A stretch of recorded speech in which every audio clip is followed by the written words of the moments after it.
Après avoir perdu le procès, Serena s'éloigna avec sa fille, en larmes, n'ayant plus rien. Mais quand sa main fut soudainement saisie par un garçon sale et effrayé, elle n'aurait jamais pu imaginer ce qui l'attendait. Avant de commencer l'histoire, n'oubliez pas de laisser un like et de vous abonner à la chaîne pour voir plus d'histoires comme celle-ci. Serena était assise à une longue table vernie dans la salle d'audience étouffante, ses doigts agrippant si fort ses genoux que ses ongles s'enfonçaient dans sa peau. Des centaines d'affaires comme la sienne, des procédures sèches, sans émotion, étrangères. À côté d'elle, la secrétaire principale du conseil prenait mécaniquement des notes de la séance. En face d'elle, Marc, calme, posé, comme s'il assistait à une réunion d'affaires plutôt qu'à une audience au tribunal. Ses yeux gris ne montraient rien, ni colère, ni regret. Serena jeta un coup d'œil dans la salle. Quelques curieux, certains venus par curiosité, d'autres s'étaient simplement retrouvés là par hasard. Mais elle avait l'impression que tout le monde la regardait avec jugement. La cour a statué, le juge leva les yeux et la regarda avec une légère lassitude. Sa voix était égale, sans émotion.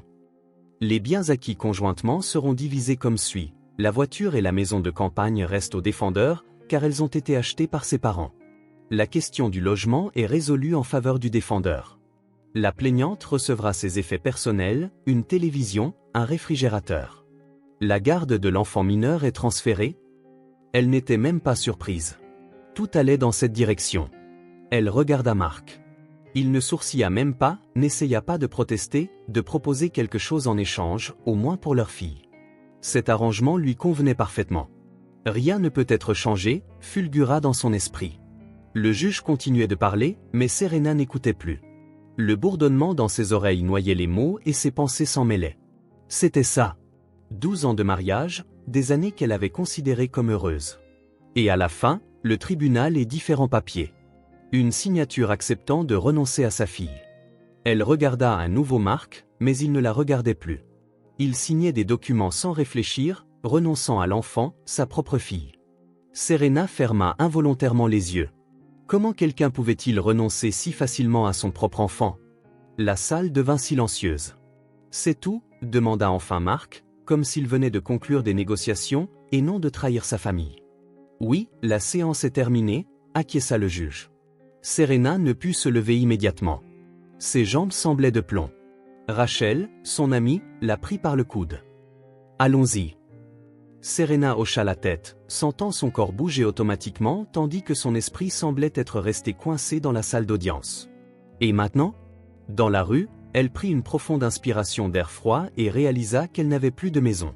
Elle et Marc avaient loué un appartement ensemble, mais maintenant sa vie s'était réduite à la taille d'une valise qui attendait dans la voiture de Rachel.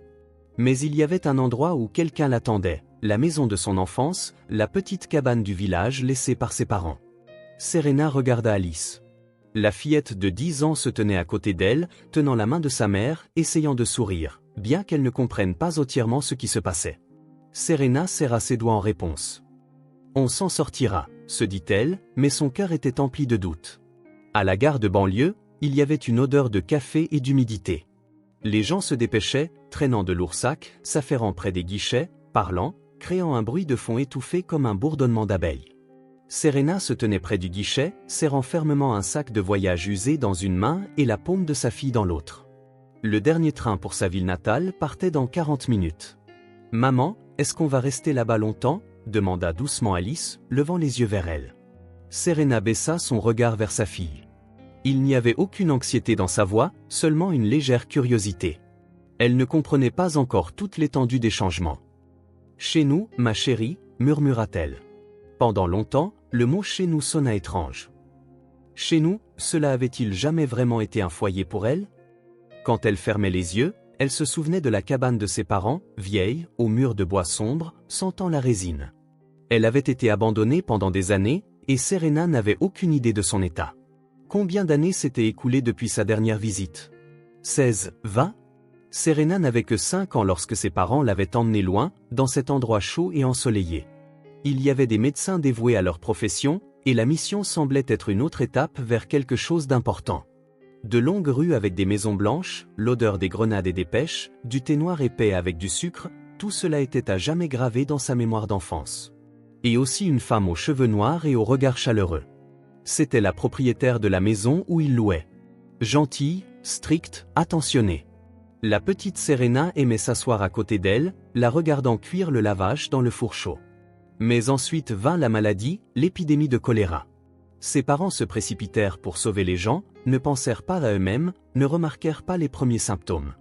Quand ils furent partis, Serena était trop jeune pour comprendre ce qui s'était passé. Elle attendait juste que sa maman et son papa reviennent. Mais ils ne revinrent jamais. On la renvoya en Amérique. Un long voyage en train. Devait-elle pleurer? Il n'y avait pas de larmes. Elle regardait juste par la fenêtre le soleil au-dessus des montagnes se changer en une plaine enneigée. Elle retournait là où on l'attendait, chez Tante Gwen. Gwen n'était pas sa mère biologique, mais elle devint la personne la plus proche. Jeune, joyeuse, au cœur tendre, avec un sourire qui pouvait réchauffer même le jour le plus froid. Elle ne s'était jamais mariée, n'avait jamais eu d'enfant, et donna tout son amour à sa nièce. Et Serena grandit dans cette maison pleine de rires, de lait frais, de bail des bois et de soirées d'hiver près du poêle.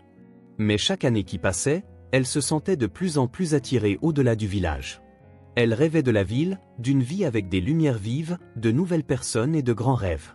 Quand elle eut 16 ans, Gwen choisit pour elle une école technique de transport et d'affaires fluviales. Un cuisinier est toujours recherché, Serena, dit-elle.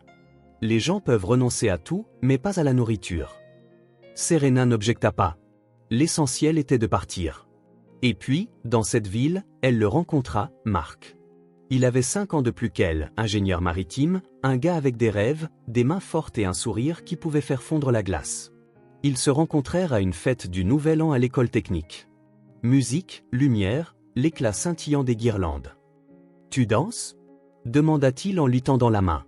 « Ça dépend avec qui » sourit Serena. Ils dansèrent, puis burent du thé chaud dans la chambre du dortoir, parlant de tout. « Tu es si belle » dit-il. À ce moment-là, elle rit. À cette époque, elle pensait que le bonheur durerait toujours. « Maman » la voix d'Alice la ramena à la prison. La file au guichet avançait. Je pensais que ma maison était là où était Marc, là où était notre famille, là où nous étions ensemble. Mais tout s'est effondré. Maintenant, ma maison est là où j'ai grandi autrefois. Et maintenant, ma fille et moi retournons à l'endroit que j'ai tant essayé de fuir. Le train tanguait régulièrement. Dans le wagon défraîchi, seulement quelques passagers. Serena était assise près de la fenêtre, regardant les champs gris défiler. Alice s'était installée à côté d'elle, appuyant sa joue sur son petit poing, ses yeux déjà lourds de sommeil. Serena caressa les cheveux de sa fille, mais ses pensées étaient loin. Comment cela avait-il pu arriver? Quand son mariage s'était-il fissuré? Au début, tout allait bien. Elle et Marc s'étaient mariés juste après avoir terminé leurs études. Serena se souvenait de leur minuscule appartement loué, le premier qu'ils avaient loué ensemble. Rien de superflu et la bouilloire sur la cuisinière. Mais ils étaient heureux. Elle avait trouvé un travail, et ils partaient pour de longs voyages. Chaque fois qu'ils revenaient, c'était comme une fête. Ils parlaient toute la nuit, mangeaient des raviolis directement dans la casserole, riaient des petites choses. Puis elle tomba enceinte. Quand Serena lui annonça qu'elle attendait un enfant, Marc fut initialement heureux. Il la souleva, la fit tourner dans la pièce. Une fille ou un garçon, peu importe, l'essentiel c'est que le bébé soit en bonne santé. Mais quelque chose changea. Au début, elle ne le remarqua pas. Puis elle réalisa que Marc rentrait de moins en moins souvent à la maison. D'abord, il restait tard au travail, puis il partait plus souvent en voyage. Et quand il revenait, il semblait se replier sur lui-même. « Tu n'aides pas du tout », lui dit Serena un jour, alors qu'Alice avait 3 mois. « Que puis-je faire » lança-t-il sèchement. Elle ne fait que pleurer et ne comprend rien. Serena ignora cela. Puis la fatigue, trop de travail. La paternité était difficile pour lui. Mais ce n'était pas à cause du travail. Il ne voulait tout simplement pas être père. Serena commença à remarquer les premiers signes avant-coureurs. Une fois, sa chemise sentait le parfum d'une autre femme, pas le sien. Elle lui posa la question, mais il balaya cela d'un revers de main. Quelqu'un est passé au travail, peut-être que ça a déteint. Puis des traces de rouge à lèvres sur son col. Serena ne voulait pas y croire au début, mais un jour, Rachel, son amie, le lui dit directement. « Écoute, Serena, il voit quelqu'un d'autre. Arrête de dire des bêtises. Je l'ai vu dans un café avec une autre femme. » Le souffle de Serena se coupa. « Tu es absolument sûr? Peut-être qu'ils sont juste collègues. » Ils étaient ensemble. La femme s'appelait Wendy. Elle travaillait comme cuisinière sur le bateau où Mark était en poste.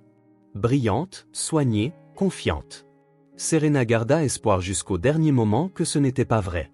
Mais ensuite, Mark l'admit lui-même. « Serena, j'aime quelqu'un d'autre », dit-il calmement, comme s'il disait qu'il avait acheté une nouvelle veste. « Nous avons une fille », sa voix trembla. « Et alors ? » « C'est ton enfant, Mark. »« Je ne sais pas comment être père », haussa-t-il les épaules avec indifférence. Serena le regarda et n'en crut pas ses yeux. Ce n'était pas l'homme qu'elle avait épousé. Quand était-il devenu si distant ? Cette nuit-là, elle resta longtemps éveillée, écoutant la respiration régulière de sa fille dans le berceau.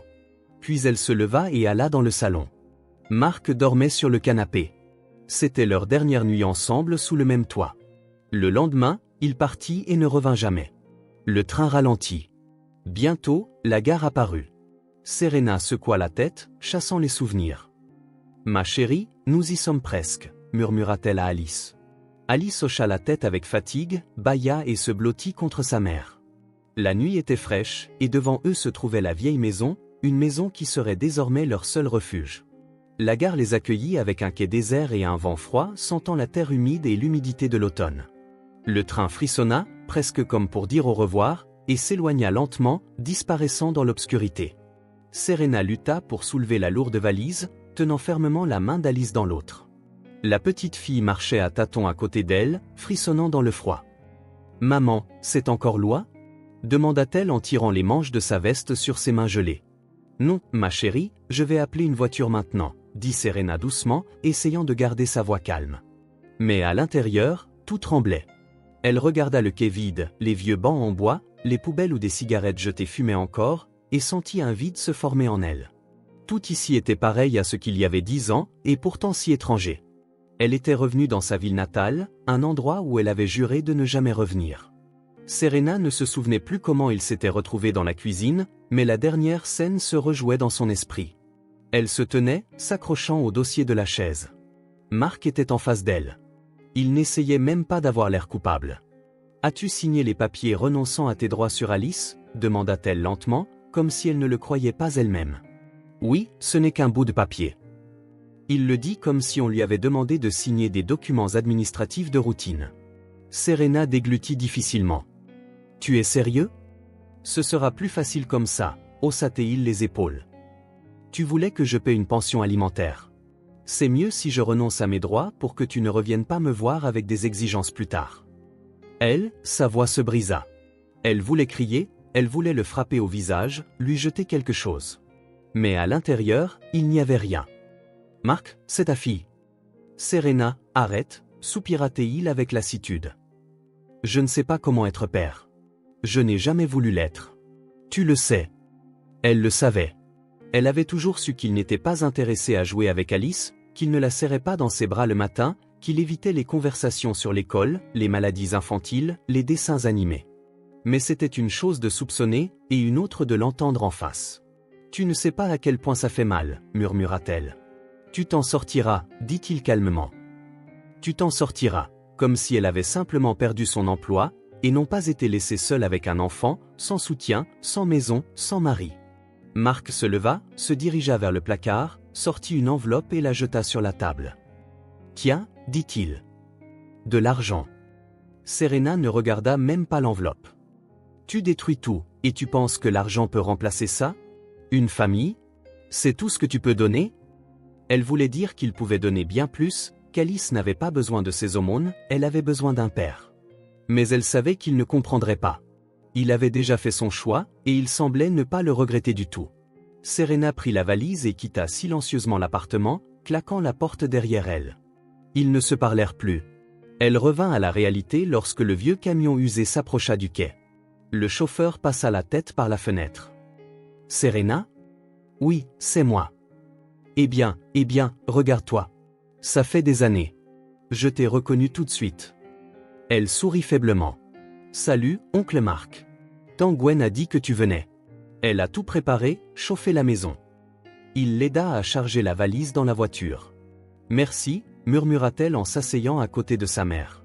Serena regarda par la fenêtre les champs sombres, les lampadaires épars et les contours familiers des maisons défilées. Et soudain, Elle sentit un épuisement écrasant. Toutes les émotions, toutes les larmes qu'elle avait retenues si longtemps pesèrent soudain sur elle comme un lourd fardeau. Mais elle ne pleura pas. Elle ferma simplement les yeux et prit une profonde inspiration. Maintenant, elle n'avait plus de passé, seulement l'avenir. Le vieux portail en bois grinça lorsque Serena le poussa. La cour de la maison de son enfance l'accueillit avec un silence froid, l'odeur du bois de chauffage humide et de la fumée du poêle. Une lumière chaude brillait à la fenêtre. Tante Gwen attendait. « Nous sommes à la maison », murmura-t-elle à sa fille, mais les mots sonnaient étranges. La maison, après toutes ces années, la cabane en rondin était toujours son refuge. « Maman, je veux dormir », bâilla Alice, traînant difficilement son petit sac à dos derrière elle. « Bientôt, ma chérie, nous allons nous coucher sous peu. » Serena monta sur le porche et frappa à la porte. Mais Gwen ouvrait déjà, la regardant avec anxiété. Finalement, c'est comme si quelque chose à l'intérieur s'était brisé, et Serena se serra contre sa tante, enfouissant son front dans son épaule. « C'est fini. Je suis là. » Gwen lui caressa les cheveux, puis remarqua Alice. « Oh, ma petite, comme tu as grandi. Entre vite, il fait chaud à l'intérieur. » La lumière chaude de la lampe, l'odeur des pommes de terre et du lait, le craquement du plancher, tout cela semblait si familier et oublié. « Assieds-toi, mange. Tu n'as probablement rien mangé depuis hier. » Gwen posa rapidement une assiette devant Serena. Serena sourit simplement. « Je mangerai plus tard. »« Alice, laisse-moi te coucher. » Mais avant qu'elle ne puisse se lever, quelque chose s'accrocha à l'ourlet de son manteau. Quelque chose de petit, sale, aux mains tremblantes. Elle sursauta et baissa les yeux. Là, à ses pieds, s'accrochant à son sac, se tenait un garçon. Sale, en haillons, effrayé. Il avait environ 5 ans, pas plus. Ses cheveux ébouriffés se dressaient en touffe, et ses grands yeux marrons fixaient Serena. Elle se figea. « Ne me repoussez pas », murmura-t-il. Elle regarda l'enfant, incapable d'en croire ses yeux. D'où venait-il ? Le garçon s'agrippait à son manteau comme si sa vie en dépendait. « Qui es-tu ? » demanda Serena avec prudence. « Justine », marmonna-t-il, sa voix tremblante. « Je n'ai nulle part où aller. » Serena s'accroupit lentement devant lui, regardant son visage effrayé. « Tu es seule ? Où est ta maman ? » ?»« Je n'ai pas de maman, » déglut-il difficilement. « J'étais dans le train. Ma tante a dit qu'on partait en voyage, mais elle est allée chercher de la limonade et n'est pas revenue. » Serena fronça les sourcils. « Quelle tante ? » ?»« Une nounou. » Il la regarda comme pour vérifier s'il pouvait lui faire confiance. « Elle a dit qu'on partait à l'aventure, mais on m'a laissé seule. » Un frisson glacial la parcourut. Le garçon avait été abandonné. Seul, dans une ville inconnue. Sans argent, sans papier, sans maison. Gwen se prit la tête entre les mains. « Oh mon Dieu, qu'allons-nous faire ?» Serena regarda le garçon et elle comprit qu'elle connaissait déjà la réponse. Elle ne pouvait pas. Elle ne pouvait pas simplement fermer la porte et dire que ce n'était pas son problème. Elle le prit par les épaules et murmura « Tu as faim ?»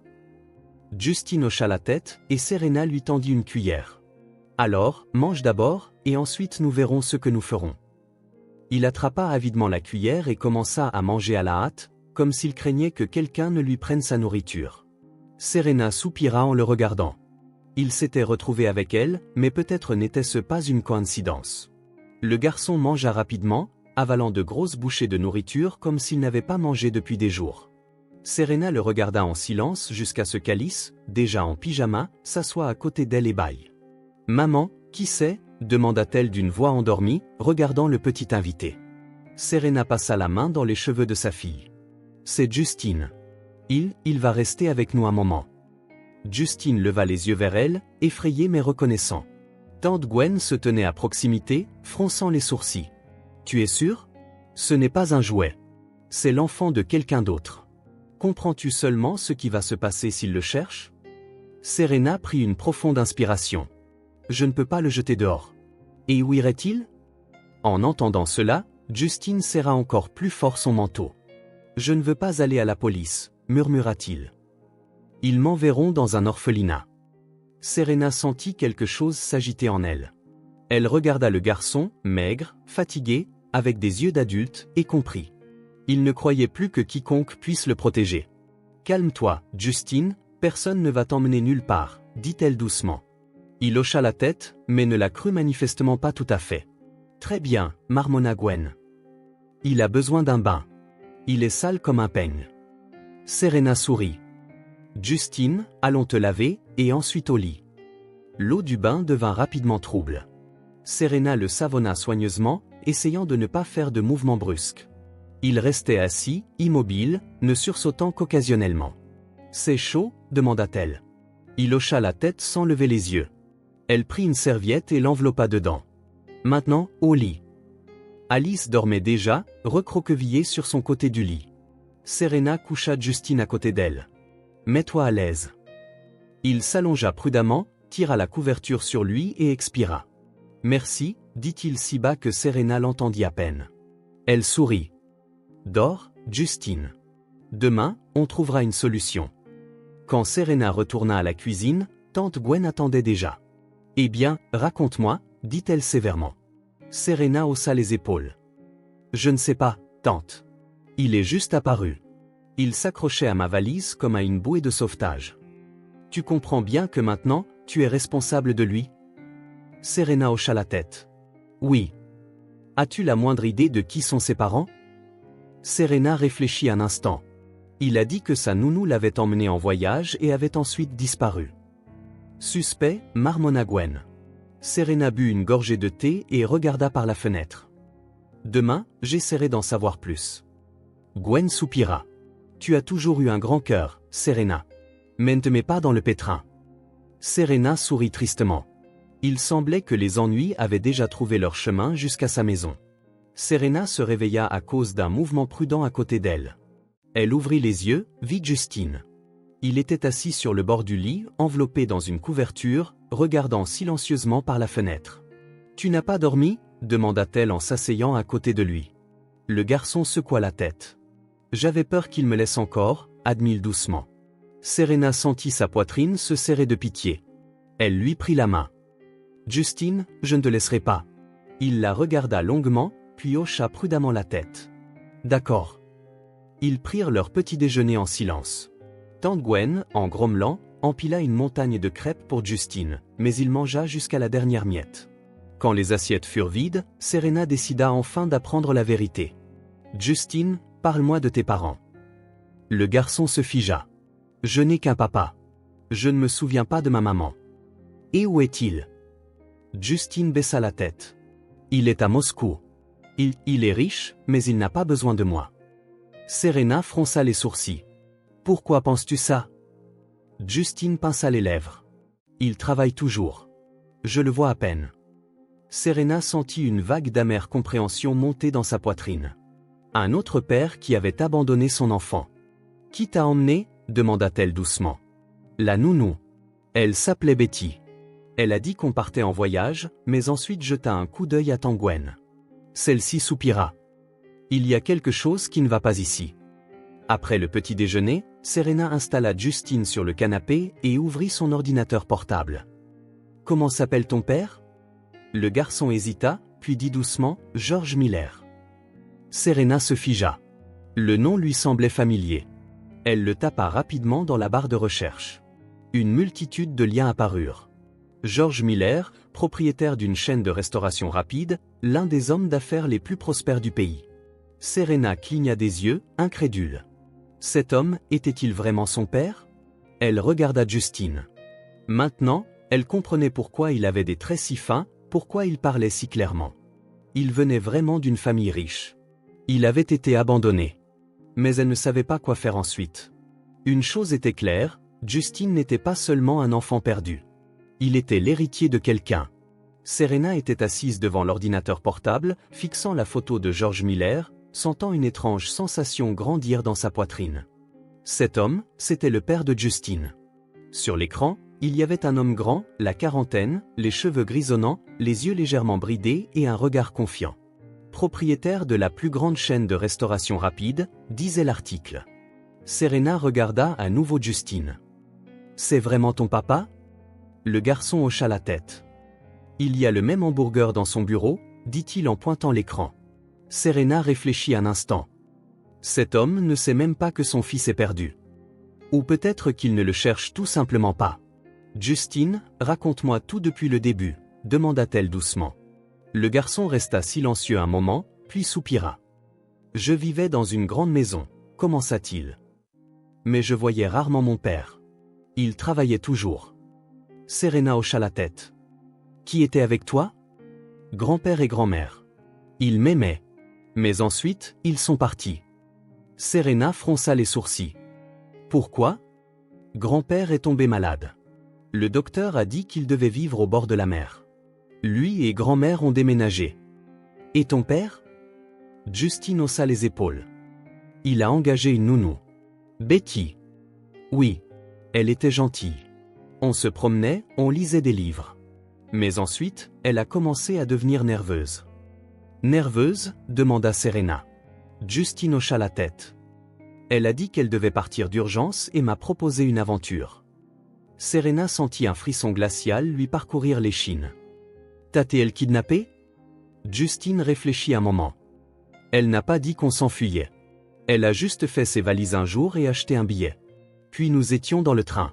Elle a dit qu'elle allait chercher de la limonade. Sa voix trembla. Mais elle n'est pas revenue. Serena regarda Gwen.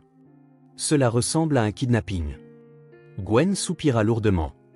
Nous allons essayer de contacter son père d'une manière ou d'une autre. Serena pinça les lèvres. Et s'il ne cherche pas son fils? S'il est une personne normale, il le cherche, dit Gwen fermement. Serena ouvrit le site web de l'entreprise de George Miller et trouva l'adresse email de contact. Ses doigts tremblaient tandis qu'elle tapait « Bonjour. Cette information peut vous sembler étrange, mais j'ai votre fils. Il a disparu il y a quelques jours. Il est vivant et en bonne santé, mais il a peur qu'on ne le cherche pas. Si c'est une erreur, je m'excuse, mais sinon, veuillez me contacter. » Elle joignit une photo de Justine, soupira et appuya sur Envoyer. Maintenant, il ne restait plus qu'à attendre. Moins de 2 heures plus tard, le téléphone sonna. Un numéro inconnu. Serena décrocha le combiné. Allô? Où est-il? La voix était rauque, tendue. Êtes-vous George Miller? Où est mon fils? Serena ferma les yeux. Il est avec moi. Il est en sécurité. Elle entendit un soupir de soulagement à l'autre bout du fil. J'arrive. L'appel se termina. Serena regarda Justine. Ton père vient te chercher. Le garçon se tendit. Est-il content? Serena lui caressa la tête. Très. Mais à l'intérieur, elle avait des doutes. Si cet homme était si riche, pourquoi son fils s'était-il retrouvé seul? Et pourquoi sa nounou s'était-elle enfuie? Serena sentait que le mystère n'était pas encore terminé. Elle se tenait près de la fenêtre, regardant un SUV noir s'approcher de la maison dans l'obscurité. Les phares illuminaient les contours de la nuit. Gwen se tordait nerveusement les mains. Il est nerveux, dit Serena doucement, bien qu'elle ne comprenne pas entièrement pourquoi sa propre voix tremblait. Le chauffeur sauta le premier et ouvrit la portière arrière. George Miller sortit de la voiture. Grand, large d'épaules, dans un manteau sombre. Son visage était tendu et dans ses yeux brillait quelque chose de sauvage, ressemblant à du désespoir. Il se dirigea rapidement vers le porche, mais s'arrêta en voyant Serena. « Où est-il » demanda-t-il d'une voix rauque. Serena ne répondit pas. Elle s'écarta simplement. Justine jeta un coup d'œil derrière elle. George se figea. « Justine » Le garçon fit un pas hésitant en avant. « Papa » George s'avança vers lui, et à la seconde suivante, Justine se serra contre lui, lui enserrant le cou et enfouissant son visage dans son épaule. Serena sentit quelque chose s'agiter en elle. « Tu es vraiment venu » Justine le serra plus fort. « Bien sûr, mon grand. » George étreignit son fils comme s'il craignait de le perdre à nouveau. Serena les regarda en silence. Elle s'attendait à voir un homme d'affaires riche et froid, mais devant elle se trouvait un père effrayé d'avoir perdu son fils pour toujours. Environ 10 minutes plus tard, ils étaient assis dans la maison. George ne lâchait pas la main de Justine, comme s'il craignait que le garçon ne disparaisse à nouveau. Serena posa une tasse de thé devant lui. « Comment l'avez-vous perdu » George se passa une main sur le visage. « Je ne sais pas. » Sa voix était rauque. « J'étais en voyage d'affaires. Je pensais qu'il était avec la nounou. Puis j'ai reçu un appel et on m'a dit qu'il était parti. Betty a disparu. » Il serra les dents. « Avec l'argent. » Serena serra les poings. Elle a utilisé l'enfant. « Je la retrouverai, » dit George, sa voix ferme, froide. Serena réalisa soudain que cet homme ne pardonnait pas les erreurs. Je vous suis reconnaissante. Son regard s'adoucit. Vous avez sauvé mon fils, dit George. Serena haussa les épaules. Je ne pouvais tout simplement pas le laisser. George regarda Justine. Nous rentrons à la maison. Le garçon pinça les lèvres. Je ne veux pas. Serena le regarda brusquement. Justine. George fronça également les sourcils. Qu'est-ce que tu fais? Justine ne le regarda pas. Je ne veux plus être seule. George pâlit. Serena sentit son souffle se couper. Cet homme riche et influent venait d'entendre la chose la plus douloureuse qu'un père puisse entendre. Son fils avait peur d'être avec lui. Justine. George passa la main dans les cheveux du garçon. Je veux rester avec tante Serena, dit Justine doucement. Il regarda Serena. Elle se figea. Tout comme George. Que ferait-il maintenant? George Miller regarda son fils comme s'il ne le reconnaissait pas. Justine. Sa voix était étouffée, tendue. Tu sais que je t'aime. Le garçon baissa la tête. Alors pourquoi ne m'as-tu pas cherché plus tôt? Ces mots semblèrent frapper George plus durement que n'importe quelle accusation. Serena se tenait à proximité, ne sachant quoi dire. Elle se sentait comme une étrangère dans cette tempête émotionnelle, et pourtant, en même temps, elle savait qu'au cours des derniers jours, ce garçon lui était devenu cher. Justine, je t'ai cherché, dit George doucement. Mais je pensais que tu étais en sécurité. Je ne savais pas que Betty t'avait abandonné. Tu travailles toujours, dit Justine en relevant la tête avec obstination. Mais tante Serena était avec moi. George ne dit rien. Serena déglutit difficilement. Justine, dit-elle doucement. Ton père s'inquiétait. Il est venu te trouver. Et puis il repartira, le garçon serra les poings. Et je serai à nouveau seul. George se passa la main sur le visage. Je ne peux pas te laisser ici, dit-il finalement. Puis-je venir avec vous? Demanda soudain Justine. Serena sursauta. George la regarda avec surprise. Tante Gwen secoua la tête. Eh bien, Serena, il semble que le destin ait fait son choix. Serena prit une profonde inspiration. Je ne peux pas. Pourquoi pas? Justine la regardait. Il y avait de l'espoir dans ses yeux. Serena regarda George. C'est ton père. Et j'ai besoin de vous, dit George fermement. Elle cligna des yeux. Quelque chose dans son regard fit battre son cœur plus vite. Justine s'est attachée à vous. Je ne peux pas le forcer à partir s'il a peur.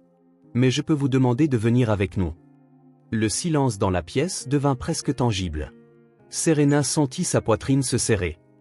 Vous me demandez de venir, pour aider Justine? Elle regarda le garçon. Il la fixait, suppliant. Comment pouvait-elle dire non? Mais pouvait-elle vraiment partir avec cet homme? George attendait sa réponse. Serena eut l'impression que le monde avait cessé de tourner. George Miller, puissant et riche, était assis en face d'elle dans une vieille maison de campagne et lui demandait de l'accompagner. Elle jeta un coup d'œil à Justine. Il la regardait avec espoir, mais sans exigence, plutôt avec compréhension. C'est inattendu, dit enfin Serena en regardant George. Pour moi aussi. Sa voix était basse, posée. Mais mon fils vous a choisi. Elle déglutit. Ce n'est pas si simple. Je ne dis pas que vous devez décider tout de suite, dit-il. Mais je ne peux pas laisser Justine ici, et il ne veut pas partir sans vous. Serena ferma les yeux. Toute sa vie, elle avait essayé d'être forte et indépendante.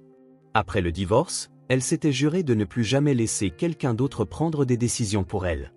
Mais maintenant, ce n'était pas seulement sa vie qui était en jeu. Elle regarda Justine. Ce garçon était devenu une partie de son cœur en quelques jours seulement. Pouvait-elle l'abandonner? Non. Elle prit une profonde inspiration.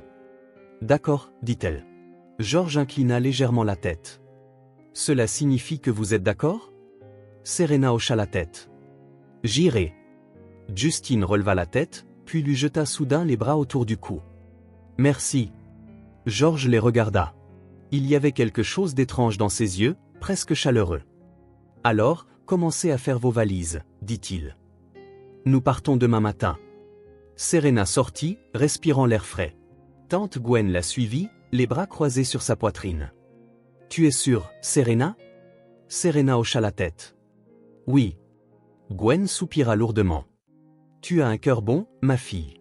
N'oublie juste pas de penser à toi. Serena sourit. Merci, Tangwen. Elle la serra dans ses bras, puis ajouta, je suis fière de toi. Serena sentit une chaleur fleurir dans sa poitrine. Elle n'était plus seule. Maintenant, elle avait un avenir. Tôt le lendemain matin, ils partirent. George insista pour que le chauffeur les conduise directement à l'aéroport. Justine tint la main de Serena pendant tout le trajet, tandis qu'elle essayait de se faire à l'idée qu'elle laissait son ancienne vie derrière elle. Quand ils montèrent dans l'avion, Serena regarda par le hublot, ayant à peine du mal à croire que cela arrivait. Il y a à peine une semaine, elle luttait contre son divorce. Maintenant, elle s'envolait vers une nouvelle vie avec un garçon qu'elle connaissait depuis moins de 10 jours, et son père, un homme qu'elle ne connaissait pas du tout. La maison de George s'avéra être énorme, plus un manoir. Tout à l'intérieur était décoré avec un goût impeccable, des pièces spacieuses, un éclairage chaleureux, des tapis moelleux. Mais malgré le luxe, Serena remarqua que la maison semblait vide, comme s'il manquait quelque chose d'essentiel. « Bienvenue chez vous », dit-il en entrant. Justine courut immédiatement explorer les pièces. Serena resta dans le couloir, ne sachant quoi dire. « C'est magnifique », murmura-t-elle. « Ce n'est qu'une maison », répondit George sèchement. « Ce qui compte, c'est qu'on s'y sente bien. » Serena hocha la tête. Il la regarda. « Vous et Justine, aurez-vous besoin d'une chambre ici ?» Serena lui jeta un regard prudent. « Ne trouvez-vous pas que tout cela est un peu étrange ?» George eut un petit sourire narquois. « Ça l'est. Mais quand mon fils demande de l'aide, je ferai tout ce qu'il faut pour le rendre heureux. » Le cœur de Serena se serra. Cet homme paraissait sévère et froid, mais il était prêt à tout pour Justine. Elle hocha la tête. « D'accord. Commençons par là. » George la regarda. « Oui, commençons. » Le lendemain matin, Serena se réveilla dans une grande chambre avec des fenêtres panoramiques. Tout cela semblait irréel. Elle sortit dans le couloir et entendit la voix de Justine. Il riait. Serena jeta un coup d'œil dans le salon et le vit jouer avec son père. George le lançait en l'air, le rattrapait, le faisait tourner, et dans ses yeux brillait une joie si authentique qu'elle figea Serena. Cet homme aimait son fils. Il n'avait simplement jamais su comment le montrer auparavant. Serena prit une profonde inspiration. Elle sentait que sa vie ne faisait que commencer. Une semaine passa. Serena s'adaptait lentement à sa nouvelle vie. Cela ressemblait toujours à un autre monde. Une maison spacieuse, une nounou attentionnée, le petit déjeuner toujours prêt, du personnel qui s'inclinait respectueusement sur son passage. Mais la plus grande surprise fut la transformation de Justine. Il était heureux. Chaque matin, il se réveillait avec un sourire, courait la serrer dans ses bras au petit déjeuner. Mais surtout, il n'avait plus peur de son père. Un soir, Serena entra dans le bureau de George pour parler. Il était à son bureau, examinant des documents, mais dès qu'il la vit, il les mit de côté. « Comment dort Justine ?» demanda-t-elle avec un sourire. George se frotta le visage avec lassitude. « Il a changé », dit-il doucement. Serena hocha la tête. « Parce que maintenant, il sait qu'il n'est pas seul. » George la regarda. « C'est grâce à vous. » Serena détourna le regard. « C'est parce que vous lui avez donné une chance. » Il sourit, un vrai sourire, pour la première fois. « Resterez-vous » La question plana dans l'air. Serena le regarda dans les yeux. Elle connaissait déjà la réponse. « Oui. » La famille qu'ils construisirent. Un mois passa. Serena ne se sentait plus comme une étrangère ici. Elle était devenue une partie de leur vie. Et quand un jour Justine courut vers elle et murmura « Maman », elle sut qu'elle n'était plus seulement une invitée. Elle était sa mère. George la serra dans ses bras, et dans ses yeux, elle vit ce à quoi elle ne s'attendait jamais, l'amour. Inattendu, profond et réel. Serena ne sentait plus le besoin de chercher quoi que ce soit. Elle avait trouvé une famille, un foyer et l'amour. Et maintenant, c'était sa vie. Justine n'avait plus peur d'être laissée seule, car maintenant il avait une vraie famille. Et ils vécurent heureux pour toujours.